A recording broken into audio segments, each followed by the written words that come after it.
ஒரு அழகான கிராமத்துல ஒரு ஆடு மேய்ப்பர் இருந்தாராம்.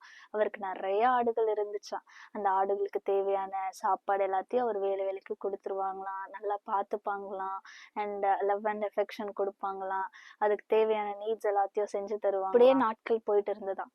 ஒரு நாள் வந்துட்டு பொருள் வாங்குறதுக்காக டவுனுக்கு போக வேண்டிய சுச்சுவேஷன் வந்துச்சாம். ஸோ அதுக்கு முன்னாடி இந்த ஆடுகளுக்கு தேவையானதெல்லாம் பார்த்துட்டு அந்த ஆடுகளுக்கு எல்லாத்தையும் சாப்பாடு கொடுத்துட்டு கேட்டை சாத்திட்டு டவுன் கிளம்பி போயிட்டாராம். பொருள் எல்லாம் வாங்கிட்டு வீட்டுக்கு வந்து பார்த்தா இந்த ஆடு மேய்ப்பருக்கு ஒரே ஷாக்கா. ஏன்னா கேட்லாம் ஓப்பன்ல இருந்துச்சா, ஆடெல்லாம் ஒண்ணுமே காணுங்க. அப்புறம் அந்த கிராமத்துல இருக்க மக்கள் கிட்ட போயிட்டு என்னோட ஆடுங்களை பாத்தீங்களா அப்படின்னு சொல்லி அந்த மேய்ப்பர் கேட்டாராம். ஆனா ஒருத்தரும் ஹெல்ப் பண்ணலையாம்.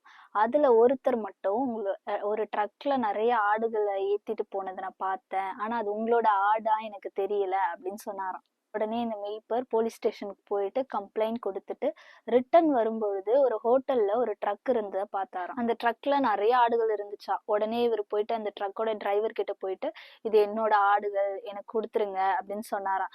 ஆனா அந்த டிரைவர் வந்து இல்ல இல்ல இது என்னோட ஆடுகள் அப்படின்னு சொல்லி அந்த ட்ரக் டிரைவர் சொன்னாராம். அந்த டிரைவருக்கும் இந்த மேய்ப்பருக்கும் வாக்குவாதம் போயிட்டு இருக்கும் பொழுது போலீஸும் வந்துட்டாங்களாம். போலீஸ் வந்து இந்த டிரைவர், அந்த போலீஸ் வந்து மேய்ப்பர் கிட்ட கேட்டாராம், இதெல்லாம் உங்களுடைய ஆடுன்னு சொல்லி ப்ரூவ் பண்றதுக்கு என்ன எவிடன்ஸ் இருக்கு அப்படின்னு கேட்டாராம். அதுக்கு அந்த மெய்ப்பன் சொன்னாராம், நான் எங்க இருந்து கூப்பிட்டாலும் என்னோட ஆடுங்களுக்கு என்னோட வாய்ஸ் அடையாளம் கண்டுபிடிச்சிருங்க. இந்த போலீஸ் டிரைவர் கிட்ட போயிட்டு ட்ரக்கை ஓபன் பண்ண சொன்னாராம்.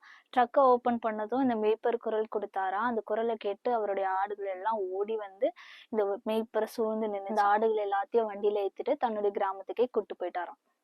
இததான் யோவான் 10:11 நானே நல்ல மேய்ப்பன் ஆடுகளுக்காக தன் ஜீவனை கொடுக்கிறான். அதே போல 27 என் ஆடுகள் என் சத்தத்திற்கு செவி கொடுக்கிறது, நான் அவைகளை அறிந்திருக்கிறேன், அவைகள் எனக்கு பின் செல்கிறது. இன்னைக்கும் ஏசப்பா விட்டு நீங்க தூரமா இருந்தீங்கன்னா அவர் உங்களை கூப்பிட்டுட்டு தான் இருக்காரு. அவருடைய குரல் உங்களுக்கு நிச்சயமா கேட்கும்.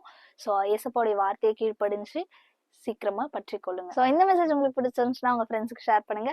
God bless you.